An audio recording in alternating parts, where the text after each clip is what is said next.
ఎటువంటి కంటి సమస్యకైనా 100% ఆయుర్వేద పరిష్కారం సంజీవన్ నేత్రాలయ.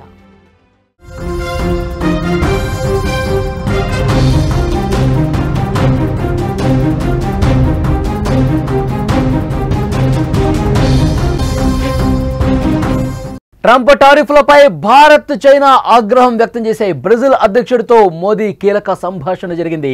భారత్ పర్యటనకు రష్యా అధ్యక్షుడు పుతిన్ కూడా రాబోతున్నారు. బ్రిక్స్ కూటమి బలపడుతోంది అన్న సంకేతం వినిపిస్తోంది. అమెరికా ఆధిపత్యానికి కొత్త సవాల్. భారత్ రష్యా చైనా ఏకం కాబోతున్నాయా? ఇదే చర్చ ప్రస్తుతం జరుగుతోంది. ప్రపంచ రాజకీయాల్లో ఇప్పుడు ఒక కొత్త కూటమి గురించి తీవ్రమైన చర్చ జరుగుతోంది. భారత్ రష్యా చైనా ఈ మూడు దేశాలు కలిసి ఒక కొత్త శక్తిగా అవతరించబోతున్నాయా అంటే అవుననే సమాధానం వస్తోంది. అలాంటి సూచనలే ప్రస్తుతం కనిపిస్తున్నాయి. అమెరికా ఆధిపత్యానికి వ్యతిరేకంగా భారత్ రష్యా చైనా దేశాలు కలిసి ఒక కొత్త కూటమిగా అవతరించబోతున్నాయంటూ ప్రపంచవ్యాప్తంగా ఒక చర్చ జరుగుతోంది. దీనంతటికి కారణం ట్రంప్ తీసుకుంటున్నటువంటి నిర్ణయాలే. అమెరికా అధ్యక్షుడు డొనాల్డ్ ట్రంప్ అనుసరిస్తున్న అమెరికా ఫస్ట్ విధానం ప్రపంచ ఆర్థిక వ్యవస్థపై తీవ్ర ప్రభావం చూపుతోంది. ఈ విధానంలో భాగంగా అమెరికా ఇతర దేశాల నుంచి దిగుమతి చేసుకునే వస్తువులపై భారీ పన్నులు అంటే టారిఫ్లు పెంచుతూనే ఉంది. భారత్పై అయితే ఈ టారిఫ్ల మీద టారిఫ్లు పెంచుతూ తీవ్రమైన ఒత్తిడి తీసుకొస్తోంది. దీనివల్ల భారతీయ ఉత్పత్తుల ధరలు అమెరికా మార్కెట్లో పెరిగిపోతున్నాయి. ఇది భారతీయ ఎగుమతిదారులను తీవ్రంగా దెబ్బతీస్తోంది. తమ దేశ పరిశ్రమలను కాపాడుకోవటమే ఈ విధానం వెనుక ఉన్న ఉద్దేశమని అమెరికా చెప్తున్నప్పటికీ కూడా ఇది ప్రపంచ వాణిజ్య సంస్థ నిబంధనలకు కూడా పూర్తిగా విరుద్ధంగా ఉందని చైనా వంటి దేశాలు కూడా గట్టిగా అమెరికా మీద దుమ్మెత్తిపోస్తున్నాయి. అమెరికా ఏకపక్షంగా తీసుకుంటున్న ఈ నిర్ణయాలు చాలా దేశాలను అమెరికాకు వ్యతిరేకంగా ఆలోచించేలా చేస్తున్నాయి.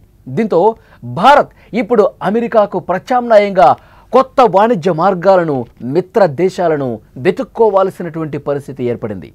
అమెరికా భారత్పై టారిఫ్లు విధించిన సమయంలోనే సుంకాల మోతను భారత విదేశాంగ శాఖ ఖండించిన విషయం తెలిసిందే. ఇది ఒక దురదృష్టకరమైన చర్యని, జాతీయ ప్రయోజనాలు కాపాడుకోవడమే తమ ముందు ఉన్నటువంటి కర్తవ్యమని భారత ప్రభుత్వం ఒక ప్రకటన కూడా రిలీజ్ చేసింది. ఈ ప్రకటనను సమర్థిస్తూ చైనా రాయబార కార్యాలయ ప్రతినిధి యూ జింగ్ ట్వీట్ చేయటం ఇక్కడ ఆశ్చర్యకరమైన విషయం. ట్రంప్ సుంకాలను వ్యతిరేకిస్తూ భారత్ తీసుకున్న నిర్ణయాన్ని చైనా సమర్థిస్తున్నట్టు ఆమె తెలిపారు. ఈ విషయంలో తాము భారత్కి మద్దతు ఇస్తున్నట్టు చెప్పారు.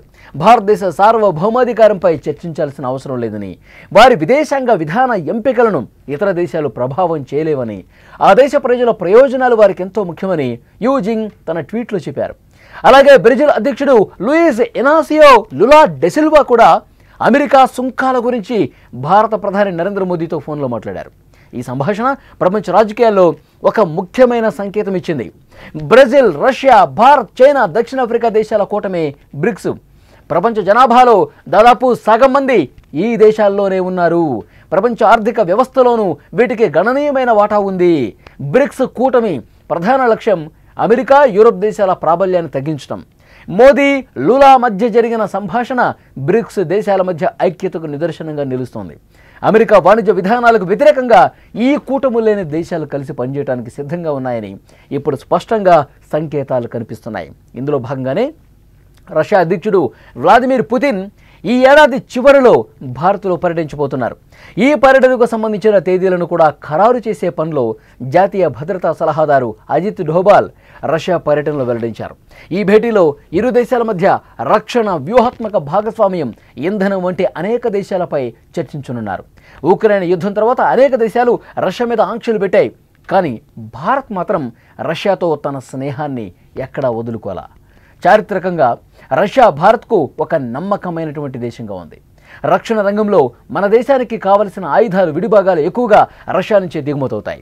పుతిన్ రాకతో ఈ సంబంధాలు మరింత బలోపేతం అయ్యే అవకాశం చాలా స్పష్టంగా కనిపిస్తుంది.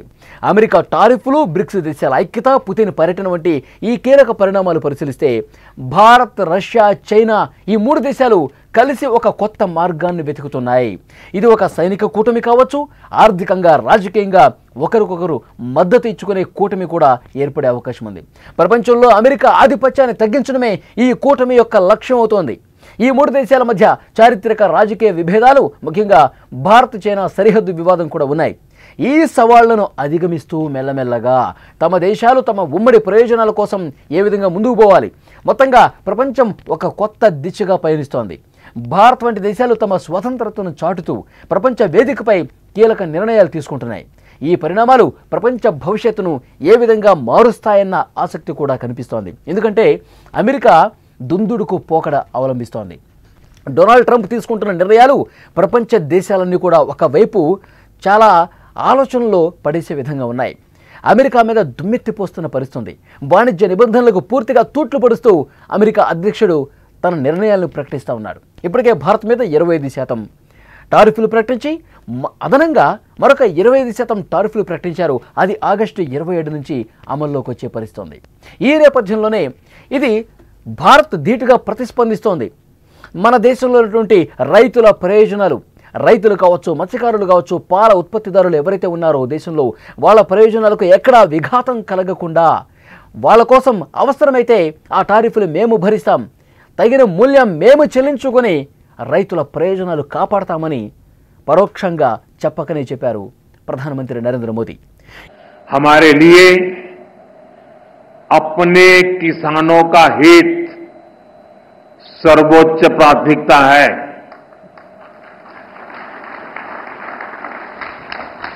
भारत अपने किसानों के, पशुपालकों के और मछुआरे भाई बहनों के हितों के साथ कभी भी समझौता नहीं करेगा. और मैं जानता हूं व्यक्तिगत रूप से मुझे बहुत बड़ी कीमत चुकानी पड़ेगी, लेकिन मैं इसके लिए तैयार हूं. मेरे देश के किसानों के लिए, मेरे देश के मछुआरों के लिए, मेरे देश के पशुपालकों के लिए आज भारत तैयार है. किसानों की आय बढ़ाना, खेती पर खर्च कम करना, आय के नए स्रोत बनाना, इन लक्ष्यों पर हम लगातार काम कर रहे हैं. ఇప్పుడు ఏర్పడుతున్నటువంటి ఈ మూడు దేశాల కలయిక, ఈ మూడు దేశాలతో ఏర్పడే ఒక కూటమి అత్యంత శక్తివంతంగా మారబోతోంది. అమెరికా ప్రాబల్యానికి, అమెరికాకు చెక్ పెట్టే విధంగా ఒక బలమైనటువంటి శక్తి అవతరించబోతుందనేది కూడా చాలా స్పష్టంగా అర్థమవుతుంది. ఎందుకంటే అమెరికా తీసుకున్న నిర్ణయాల్ని రష్యా తీవ్రంగా వ్యతిరేకిస్తుంది. ఇటు చైనా కూడా మనతో కలిసి ముందుకొస్తుంది. చైనా కూడా మనకి సపోర్ట్ చేస్తున్న పరిస్థితి. అమెరికా విధానాన్ని తీవ్రంగా ఎండగడుతున్నటువంటి పరిస్థితి. అమెరికా అధ్యక్షుడు చెప్తా ఉన్నాడు, రష్యా నుంచి చమురు కొంటోంది, రష్యాకి ఆర్థిక వనరులుగా భారత్ నిలుస్తోంది, అందుకే రష్యా యుక్రెయిన్ యుద్ధం అంత సాఫీగా జరగడానికి రష్యాకి అనుకూలంగా పరిణామాలు కనిపిస్తున్నాయి, కాబట్టే మేము ఈ టారిఫ్లు విధిస్తున్నామని చెప్పి డొనాల్డ్ ట్రంప్ చెప్తా ఉన్నాడు. కానీ ఎక్కడ కూడా వాణిజ్యపరమైనటువంటి నిబంధనల్ని పూర్తిగా తొంగలో తొక్కి భారత్ మీద తీవ్ర ప్రభావం చూపే విధంగా డొనాల్డ్ ట్రంప్ ఈ నిర్ణయాలు తీసుకున్న పరిస్థితి. కాబట్టి అమెరికా వైఖరిని ఎండకట్టడానికి ఒక బలమైనటువంటి వ్యవస్థ ముందుకు రావాల్సినటువంటి అవసరం ఉంది. అమెరికా తీసుకుంటున్న చర్యలే కాదు, ఇక భవిష్యత్తులో కూడా అమెరికా ప్రాబల్యాన్ని తగ్గించడం కోసం మనం ఏకం కావాల్సినటువంటి అవసరం ఉంది అని చెప్పి భారత్ భావిస్తోంది. రష్యా కూడా అదే ఆలోచనతో ఉంది, ఇటు చైనా కూడా. రష్యా అధ్యక్షుడు వ్లాదిమిర్ పుతిన్ ఈ సంవత్సరం అంతంలో అంటే డిసెంబర్ లోపు ఎప్పుడైనా సరే రావచ్చు ఇండియాకి. అలాగే ఆగస్టు 31, సెప్టెంబర్ 1వ తారీఖున ప్రధానమంత్రి నరేంద్ర మోదీ చైనాలో పర్యటించబోతున్నారు. కాబట్టి ఈ మూడు దేశాలు మరింత బలీయంగా మారి ఇటు అమెరికాకి, యూరోపియన్ యూనియన్కి గట్టిగా ఒక షాక్ ఇచ్చే విధంగా ఒక బలమైనటువంటి శక్తిగా మారబోతున్నాయి అన్నది చాలా స్పష్టంగా మనకు అర్థమవుతోంది.